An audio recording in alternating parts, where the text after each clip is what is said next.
نحمدہ ونصلی علی رسولہ الکریم اما بعد اعوذ باللہ من الشیطان الرجیم بسم اللہ الرحمن الرحیم اللہم صلی علی محمد وعلی آل محمد کما صلیت علی ابراہیم وعلی آل ابراہیم انک حمید مجید اللہم بارک علی محمد وعلی آل محمد کما بارکت علی ابراہیم وعلی آل ابراہیم انک حمید مجید۔ ایک دیہاتی نے اپنا گھر بنایا، اس کے 7 بیٹے تھے۔ اس نے گھر کے اندر ہی ایک چھوٹی سی مسجد بھی تعمیر کرنا چاہی اور 7 مصلے بچھائے۔ اس نے اپنے 6 بیٹوں سے یہ کہا کہ وہ جا کر جنت کی مٹی لے کر آئیں، کیونکہ اسے اس مٹی سے ہی مسجد کی دیواروں کی لپائی کرنا ہے۔ 7واں بیٹا بیمار تھا، وہ گھر میں ہی رہا۔ 6 بیٹے گھر سے نکلے اور شام کو خالی ہاتھ لوٹ آئے کہ انہیں جنت کی مٹی نہیں ملی۔ 7ویں بیٹے نے کہا کہ ابا جان، میں نے جنت کی مٹی سے اپنی بوری بھر رکھی ہے، آپ اس سے مسجد کی دیواروں کی لپائی کر دیجئے۔ والد بھی اور 6 بڑے بیٹے بھی بہت حیران ہوئے کہ جنت کی مٹی وہ کہاں سے لے کر آیا، جبکہ وہ بیمار تھا اور سارا دن گھر میں ہی لیٹا تھا۔ چھوٹے بیٹے نے کہا، جو کہ بیمار تھا، کہ ابا، میری ماں جہاں قدم رکھتی تھی میں وہاں سے ہی مٹی اٹھا کر اپنی بوری میں بھر لیتا تھا، کیونکہ میری ماں کے قدموں تلے جنت ہے اور میری ماں جہاں بھی قدم رکھتی ہے وہی جگہ میرے لیے جنت ہے۔ اللہ تعالی ہم سب کو والدین کی عزت کرنے کی توفیق عطا فرمائے۔ ہماری آج کی سورت کا نام ہے سورۃ الذاریات، جو کہ قرآن پاک کی 51 نمبر کی سورت ہے۔ نام پہلے ہی لفظ والذاریات سے ماخوذ ہے۔ مراد یہ کہ وہ سورہ جس کی ابتدا لفظ والذاریات سے ہوتی ہے۔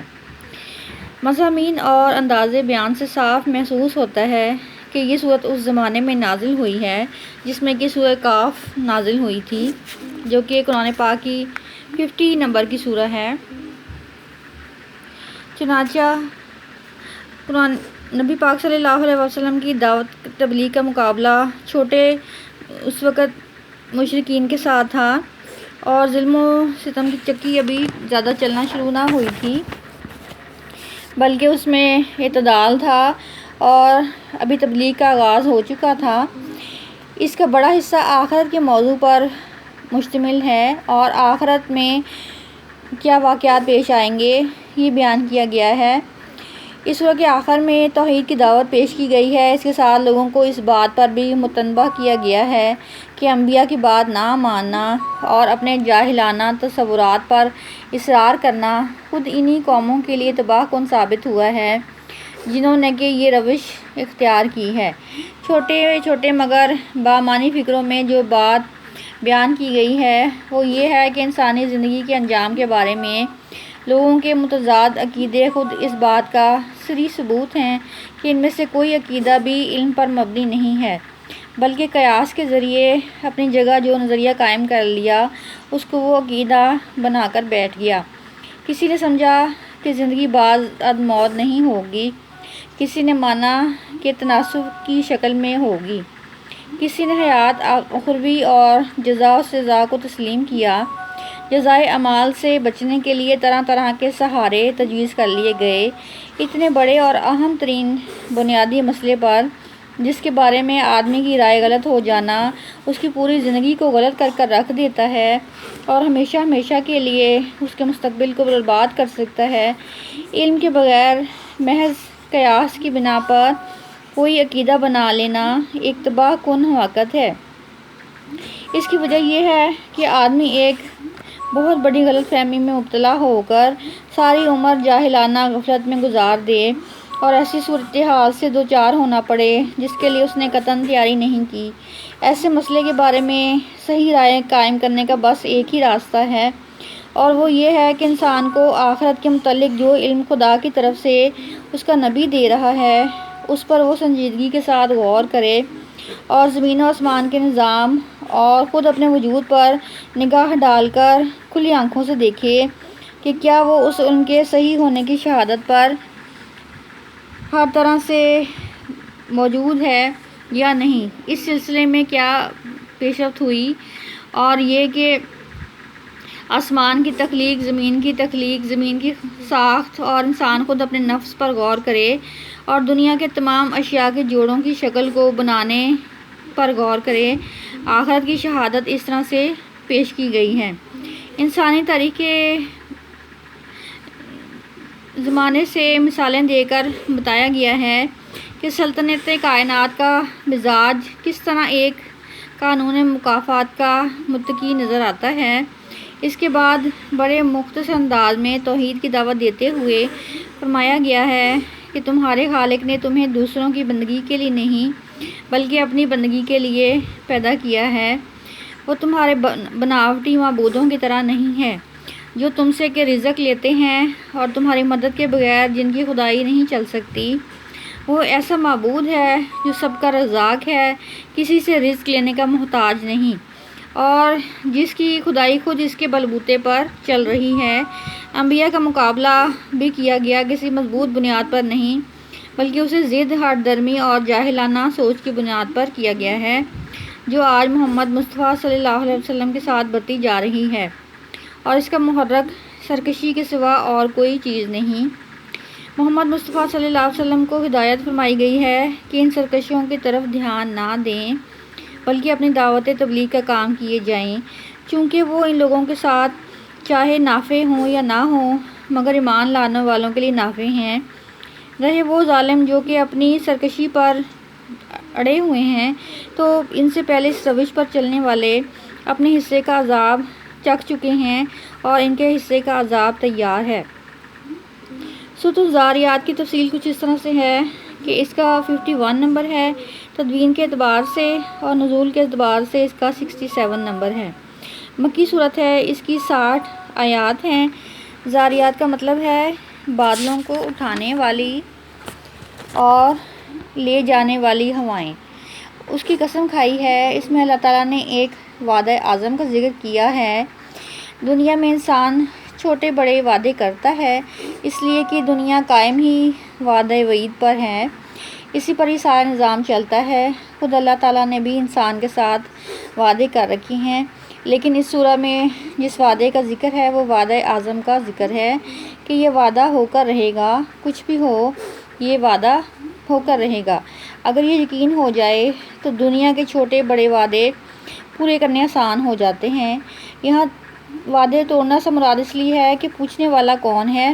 وعدہ اعظم وہ وعدہ ہے جو ساری دنیا کے بجائے اللہ تعالیٰ نے خود کیا ہے، جو کہ لوح محفوظ میں ہے، اور آخرت میں ہر سوال کا جواب دینا پڑے گا۔ اس لیے اللہ تعالیٰ نے اس دعوے کو قسم کھا کر ذکر کیا ہے۔ پھر قسم کھائی ان بادلوں کی جو پانی سے بھرے ہوئے بادلوں کو اٹھانے والی ہیں۔ پھر ان بادلوں کی قسم جو خرامہ خرامہ ان بھاری بادلوں کے ساتھ چلتی ہیں۔ پھر ان ہواؤں کی قسم جو بادلوں کو تقسیم کر کے برساتی ہیں اللہ تعالیٰ کے حکم پر کہ فلاں خطے میں برساؤ، وہاں نہیں گزر جاتی ہیں۔ تم سے جو وعدہ کیا گیا ہے وعدہ آخرت کا وہ بالکل سچا ہے، جس سے دنیا کے اندر بارشیں برستی ہیں، زمین مردہ ہو کر مفلس اور پھلدار فصلیں اگا دیتی ہے۔ ایسے ہی وہ زمانہ ہوگا کہ تم مردہ ہو کر زمین کے اندر چلے جاؤ گے، مگر جب وہ وقت آئے گا قیامت کا اور محشر کا تو اللہ تعالیٰ کہیں گے کن فیکون، تو سب مردہ بھی زندہ ہو کر وہاں کھڑے ہو جائیں گے۔ جزاک اللہ۔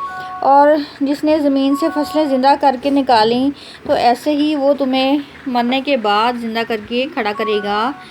آخرت کا دن ہوگا، وہ واقع ہو کر رہے گا۔ یہ عظیم و شان حقیقت اس سورہ میں بتلائی۔ سرکار دو عالم صلی اللہ علیہ وسلم جو کہہ رہے ہیں اس کو مان لو، کیونکہ یہ حقیقت ہے جس کی طرف یہ تمہیں لے کر جا رہے ہیں۔ جب اس وعدہ آخرت میں تمہیں یقین ہو جائے گا تو دنیا تمہیں پاکیزگی اور صرف دیانتداری کے ساتھ گزارنی آسان ہو جائے گی۔ اگر یقین نہیں ہے تو یہاں ظلم و ستم اور مکاری اور عیاری کے ساتھ زندگی گزار لو اور سوچو کہ تمہیں کس نے دیکھا۔ نبی پاک صلی اللہ علیہ وسلم جو کہہ رہے ہیں اس کو مان لو۔ اس کے آگے ذکر ہے کہ جنہوں نے انبیاء کی بات مانی تو انہوں نے کامیابی پا لی، اور جنہوں نے نہیں مانی وہ تباہ و برباد ہو گئے۔ حقیقت یہ بتلائی کہ دنیا میں تمہیں عبادت کے لیے بھیجا ہے، عبادت تم دنیا میں ایک نہ نظر آنے والی ذات کے لیے کرتے ہو۔ اب سوال یہ ہے کہ ثمر کیا ملے گا اور آخرت میں کیا نفع ملے گا۔ اسی لیے آخرت کا دن قائم ہو رہا ہے کہ عبادت کا ثمر تمہیں وہاں ملے گا۔ یہاں تم دل کی آنکھ سے دیکھتے ہو، وہاں تم اپنے سر کی آنکھ سے دیکھو گے۔ یہ حقیقت کہ نعمت مقدروں کا ذکر کیا اور اللہ تعالیٰ نے اپنا وعدہ پورا کرنے کا کہا کہ قیامت کے دن تمہیں تمہارے سارے اعمال کا اجر مل جائے گا۔ سورۃ الذاریات کو پڑھنے کے کچھ فوائد ہیں۔ اگر کسی ملک یا بستی میں قحط پڑ گیا ہو، لوگ بھوک کی وجہ سے پریشان ہوں، تو چند آدمی مل کر 70 بار روزانہ ایک وقت میں پڑھ لیا کریں۔